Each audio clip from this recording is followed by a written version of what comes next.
Thank you again for tuning in to Psi472 Tutorial Review. This time we feature Gundam Wing Zero. Okay, so just to give you a background, ang Gundam, kagalang-galang na laruan yan. Hindi mo pwedeng laruin yan dahil maya't maya may nakakalas na part yan. Okay, ang kagandahan lang sa Gundam is posable siya and challenging siya kasi binubuo tong laruan na to. Ina-assemble, I mean. Okay, some special features. As you can see, natatanggal yung kamay niya, napapalitan natin ng mode. So, dito sa Gundam Wing Zero, tatlo ang modes ng kamay niya. Meron siyang mapagkawang-gawang kamay. Bukas palad kasi itong kamay na to. Okay? At meron din siyang isang kamay dito na nagpapakita kung gaano siya kadamo. Ito ang kamay niya na nakasara. Yan, kakabit mo siyang ganyan.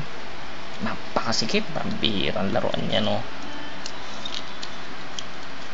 So, mataas ang paggalang ko dito sa laruan na to kasi madaling masira. Yan. Yan. Thank you so much for tuning in. Have a nice day. Bye.